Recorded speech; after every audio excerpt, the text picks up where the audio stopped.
Hi, I'm Magma, the creator of the Invisible Zone. Welcome to Mastery, the grading scale. I know that this sounds very subjective, but it's not like actually grading someone's execution and the pattern that they saw. It's more like applying a grade to specific setups. The reason that I don't have anything below B plus is because anything below B plus is not really worth taking, not even really worth looking at. There's a few main components that can help us determine the grade of a setup. First will be what time frame is the POI from. Next will be, does the internal narrative support the external setup? This question, does the pattern look correct? It sounds subjective, but it's really not. By this point, if you're watching the mastery video, you should know that a standard double valid pullback is supposed to look like this. A DNB is supposed to look something like this. The hump is supposed to look like this with an invisible zone here that we can potentially get a reaction from. So we've got to ask ourselves, does the pattern look correct? And what I tell the students in the group every time when they ask me about the validity of a trade, I'll respond by helping them see if the pattern looks correct or not. And the last question that I want to go over, just for the purpose of this video, is there technical confirmation? Now, just because there's not perfect technical confirmation doesn't make it a bad trade every time, but it does make it a better trade if you can get that technical confirmation when everything else aligns on top of it. What I mean by technical confirmation, obviously we're talking about successful highs, failure,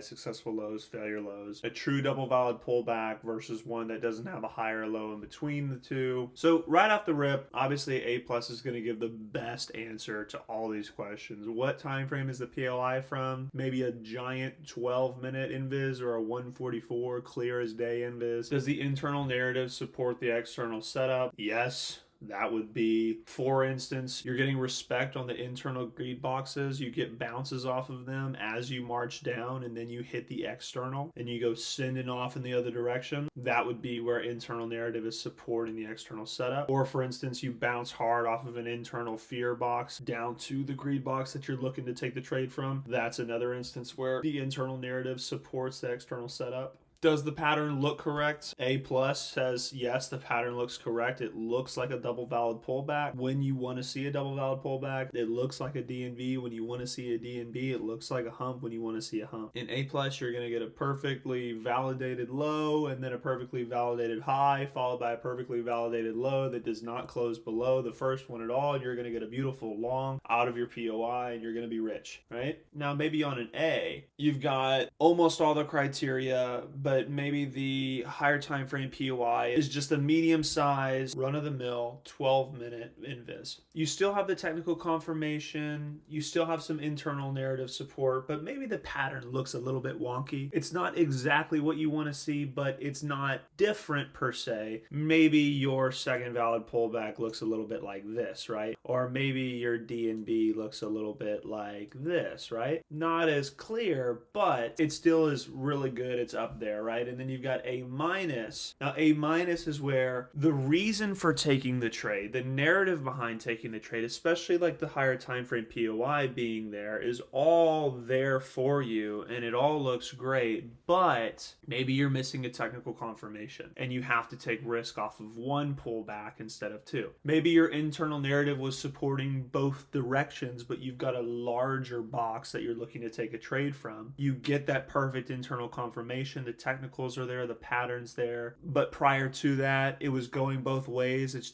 And all that's really indicating is that there's balance in the market. So A minus still isn't horrible. It just means that you might want to go with a little less size there. And then B plus I usually reserve for purely narrative based trades, so they have some technicals there if you look deeper into it, but like a B plus setup for me is if I see the hump occurring and I see a failure to close above this high here and I short down to the invisible zone, that is in the B category. That doesn't belong to the A category. Anything in the A category is going to come from three POIs: higher time frame high, low, and the higher time frame invisible zone. Anything in the B category, just like I said, it's only narrative based. For instance, you see that there's a hump occurring here. You've got leg 1, 2, and you're looking for the third leg, and you get some form of internal confirmation here that doesn't belong to the A list, but it's a solid confirmation according to market structure, and you take a long and try to hold it up to this area, I'm not going to call it a bad trade, especially if you're already more advanced with fear greed concepts and you know what you're doing a little bit at this point. I see a lot of guys in the group already who are taking trades based off narrative. Like I said, I take trades based off narrative from time to time as well, and it's not a bad setup. It's just, it simply cannot belong to the A list because we don't have the ability to stack confluences along with it. We're just purely going based off of pattern recognition with a little bit of structural confirmation, of course. I'm not a financial advisor, by the way. This is not financial advice. If you need financial advice, you should find a local financial advisor and consult with them directly. According to my strategies, as you go down in the grading scale, you would want to look for lower risk entries with less size. For the sake of not making this video an hour long, we're just going to cover A plus setups today. I did just touch on narrative setups, which is in the B category, but I don't want to take up too much of y'all's time. And a lot of this is in the eye of the beholder. I'm just trying to give you the questions and tools to use to help you decide the relative risk and the size that you're willing to put on a trade. My A plus setup. Let's go over it. This is a diagram that I haven't shared on Twitter yet, but the premium students have had access to it for a little while. There's other diagrams that are just available to premium that are not on Twitter, that will not be released on YouTube. But this A plus setup right here is enough to make you filthy stinking rich. I'm probably genuinely going to get flack for giving this out on YouTube from my moderators, but I just want to put one nugget out there. It's a free country. I can choose to do that if I want to, and this should do the trick for y'all. This is a very simple diagram. Here we are in the 12-minute time frame. First thing I want you to notice is the narrative on the internal. We've got an invisible zone between this failure low and this successful low. This low that was successful at running the high that it came from. This failure that was not successful at running the high that it came from. And in between them, we get a bounce right here. Now we march down and we reach our external invisible zone. On the 12-minute, valid pullback number 1 occurs. And then the 12-minute valid high occurs, meaning we've pulled back in the other direction. We know that occurs once we close below the candle that made the highest point here. Now, before we switch over to the 1-minute time frame,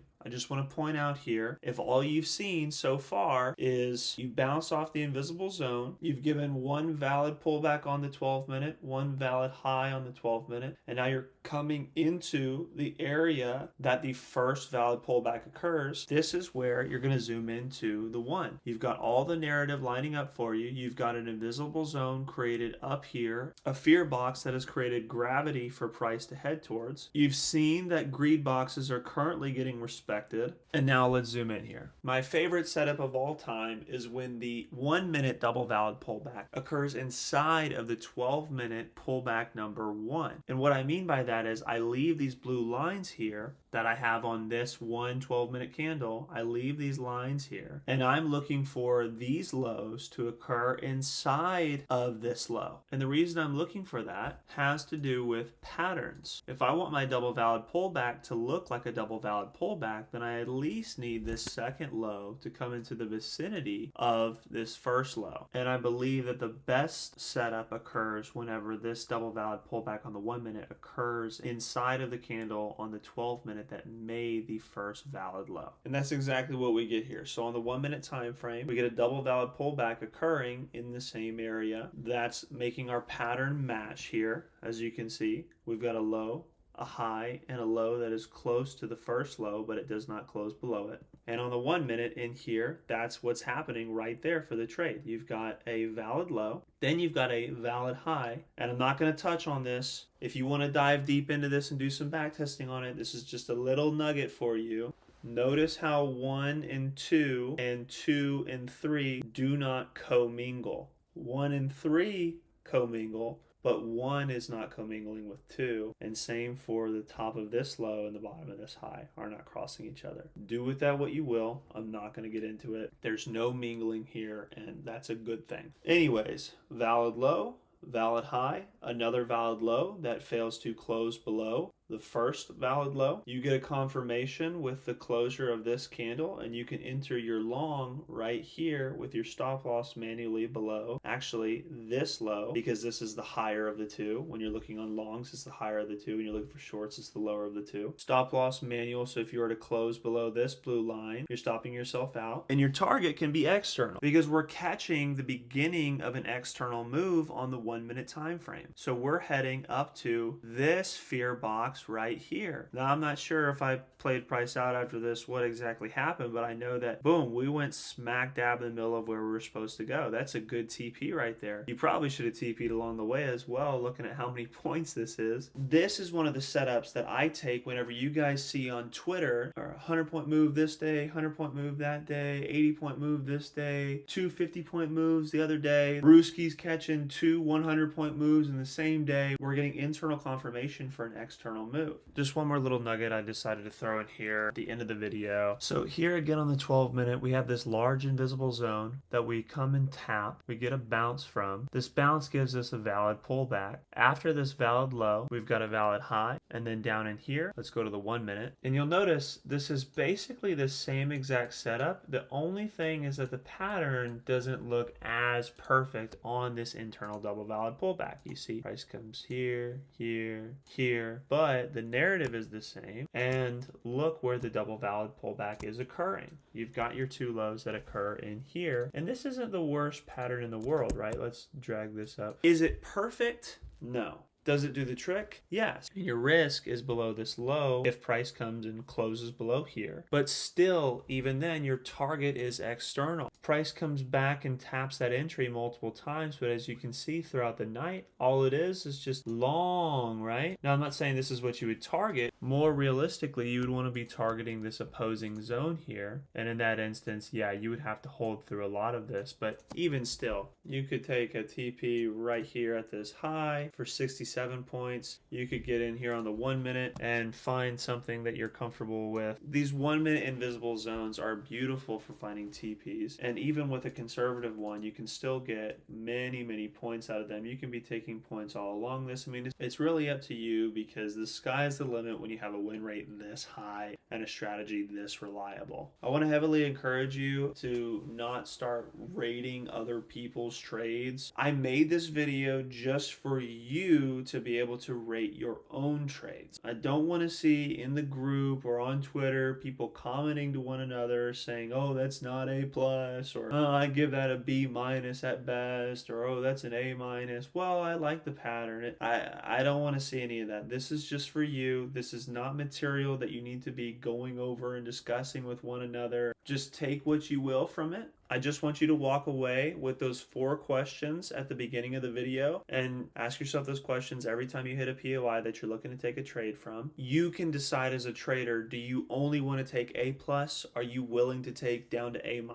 Would you even consider taking something in the B category based on narrative? That's up to you. Just remember, only do what you are currently capable of doing. Don't stretch yourself past your current level of understanding. I promise you, there's plenty of money to be made if you can learn to just take A+ and actually force yourself to have the discipline to hold those trades for a while. You could still make more money than everybody else in the group just doing that if you had the discipline to hold these trades. So that's pretty much it. I'll see you in the next video. Philosophy, the origin of the invisible zone.